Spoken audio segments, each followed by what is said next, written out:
Salve, salve pessoal, tudo bem com vocês? E hoje é dia de fazer a crítica do filme Mestres do Universo de 1987. Vocês se lembram desse filme? Vocês se lembram desse clássico? Foi exibido várias vezes ali na sessão da tarde. Se você tem mais de 30 anos, você já viu esse filme pelo menos alguma vez. Hoje é dia de falar sobre esse filme, vamos ter uma crítica. Eu vi ele novamente, já vi tantas vezes, mas agora é definitiva. Vamos ter um olhar crítico sobre a obra, vamos ver se realmente ele é ruim. Comenta aqui, já começa aqui comentando se realmente esse filme é ruim. Eu sei que vocês vão falar que é uma péssima adaptação, que não tem nada a ver, o que salvou é a dublagem, só perde para Dragon Ball Evolution. Mas será que realmente ele é tão ruim assim? Será que realmente não temos que lembrar desse filme? Que eu considero ele um filme cult. Olha isso, eu vi ele novamente, eu já amava tudo ali. Eu confesso que o He-Man, ele não foi aquele que marcou minha infância. Eu acredito que já falei até aqui. He-Man eu já vi nas reprises, He-Man eu vi ali no Xuxa Park. Ou seja, não era o desenho da minha infância. Na verdade, ele pegou sim minha infância, mas não era. Porque minha infância foi Dragon Ball, foi Cavaleiro do Zodíaco, já foram os animes. Mas vamos conversar, vamos ter calma, vamos dar a César o que é de César. Esse filme, ele é de 1987, ele estreou 2 anos depois que a série animada foi finalizada. Ou seja, a marca, o nome já não estava tendo toda aquela explosão que o He-Man foi ali quando era exibido. He-Man ali teve muitos episódios, acima dos 100, mas tem todos aqueles desgastes, né?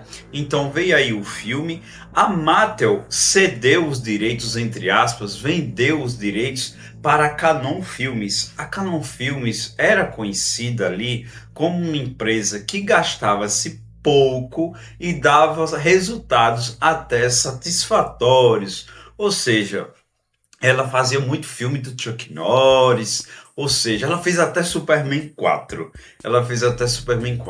Ou seja, a Mattel ali começou a dar alguns resultados, começou a dar ali algumas coisas com a marca. Vamos fazer um filme, vamos expandir aqui. Então o que acontece? Esse filme, esse live action não é introdutório. Esse filme contou outra história e aí segue algo que eu acredito que seja bem interessante, mas eu não vou comentar agora. Por quê? Porque eu vou contar a sinopse que vai fazer parte dessa minha defesa.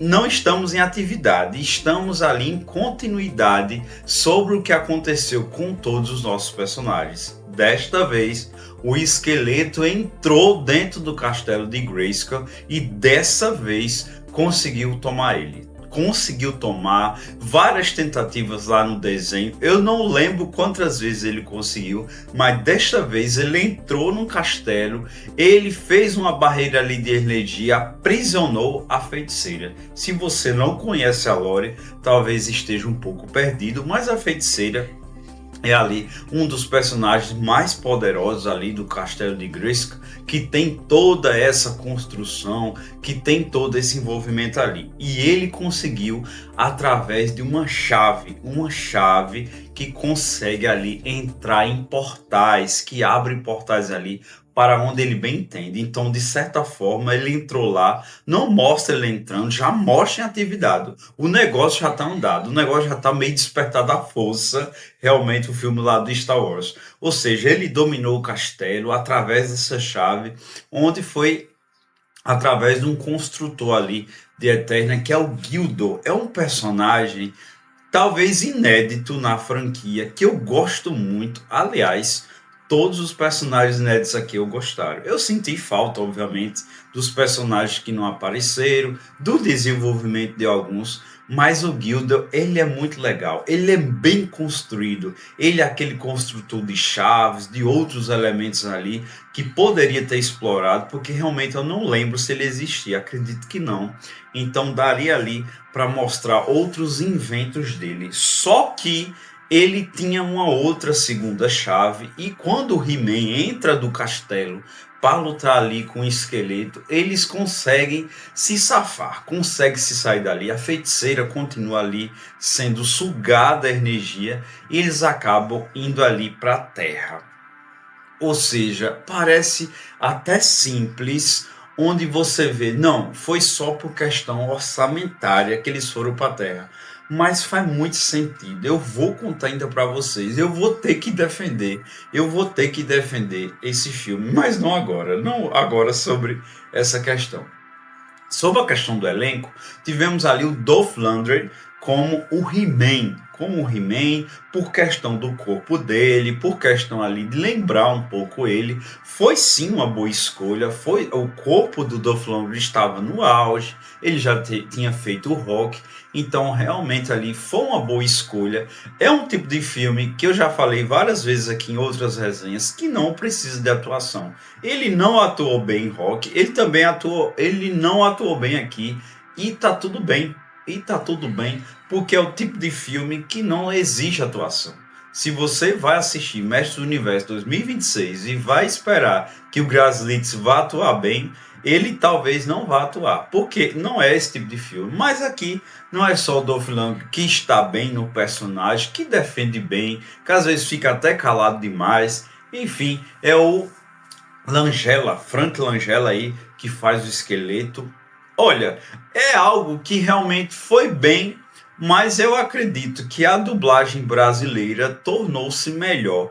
Por quê? Porque ele está ali com aquela máscara, não se tem como ter tantas expressões, a forma, a dicção ali do personagem, e defendeu ali tudo bem o esqueleto, mas realmente o que é forte ali no Frank Langella, eu acredito que seja mais a dublagem do nosso Isaac aí falecido.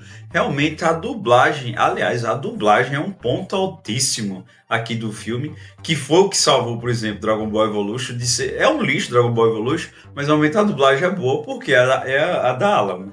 Mas aqui, sobre essa questão da atuação dos personagens, é um ponto onde não é alto. E realmente não precisa. Ele só precisava ser um pouco parecido, e aqui eles nem são tão... Eu acho o Dolph Lundgren em live action sim, parecido. Há outros personagens ali que existiram, e novos personagens quando eles foram ali para a Terra, que foi a Courtney Cox ali que fez a Mônica do Friends. Então eles vão para a Terra, tem todo aquele desenvolvimento, tem aquela parte até chata, mas é muito interessante. É muito interessante porque aí realmente começa a minha defesa. Esse filme, ele serve como uma continuação espiritual do desenho. Ou seja, ele não é uma adaptação do desenho, ele é uma continuação do desenho. Ele é como se fosse um tempo futuro. Isso por quê? O tempo futuro no sentido um pouco tempo.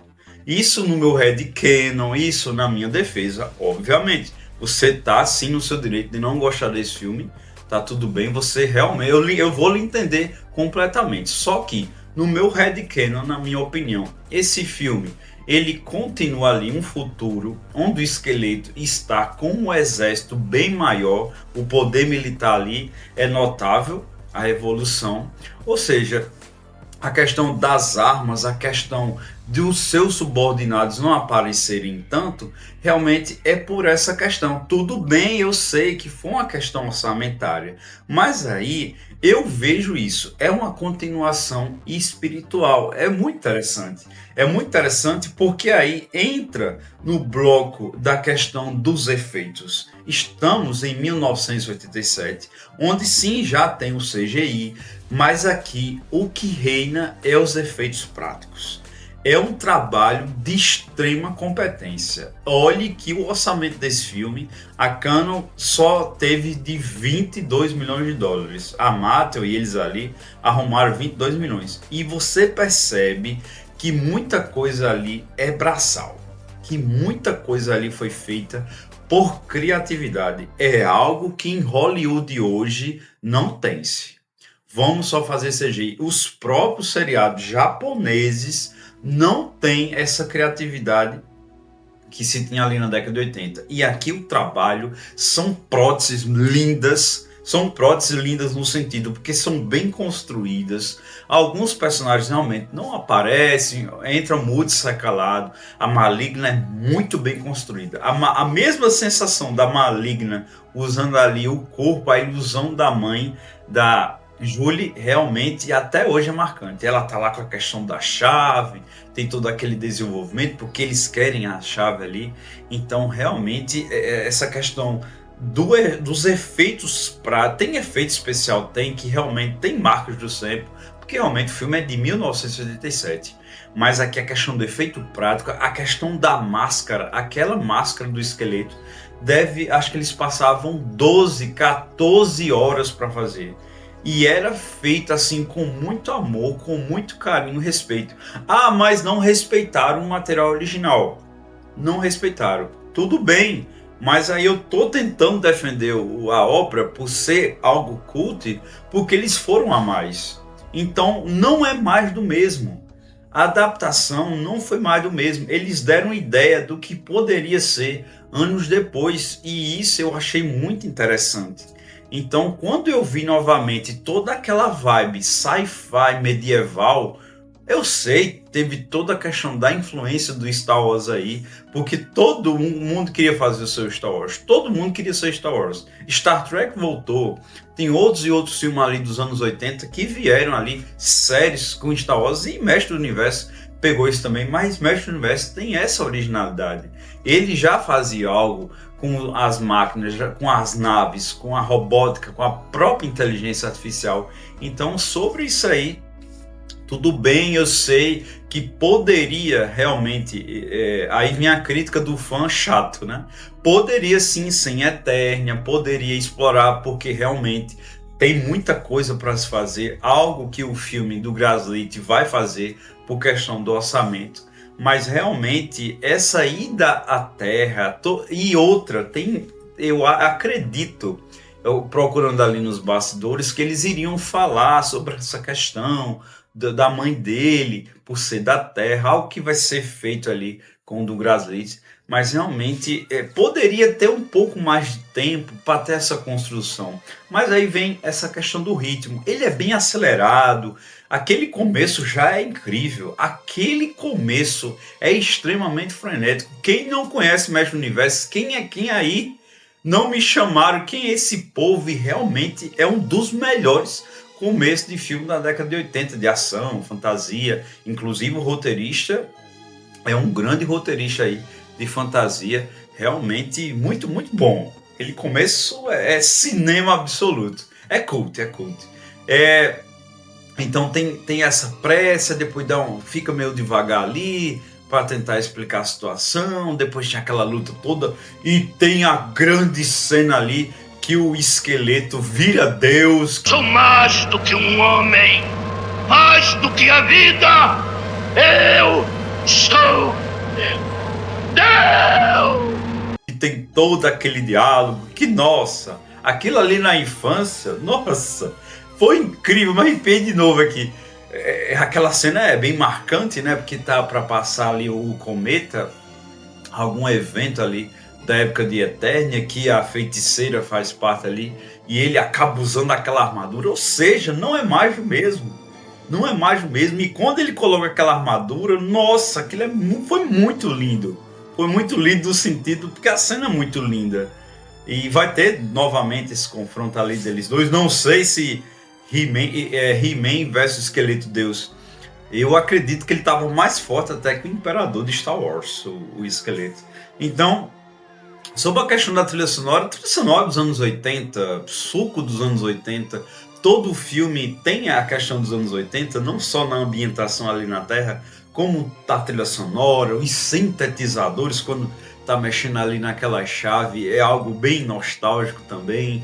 Exala os anos ali 80. E um outro detalhe que eu já falei aqui sobre essa questão da riqueza, sobre ele ser cult, quando realmente está em Eternia, a construção bem limitada, mas realmente é lindo, é lindo. Olha, Mestre dos Universos de 1987 talvez não seja a melhor adaptação, e não é. Mas realmente é um trabalho muito competente, eles conseguiram ali fazer uma visão realmente do que poderia ser o He-Man live action, e realmente achei muito competente, trilha sonora, todo aquele suco ali dos anos 80, essa vibe sci-fi, medieval, gostei muito mesmo. Comentem aqui, eu sei que você não gostou do filme e tá tudo bem, tá tudo bem. Na época também, quando eu assistia, vi alguns defeitos, mas eu entendi a proposta sim. É sobre isso, continue comentando aqui. Muito obrigado e até mais.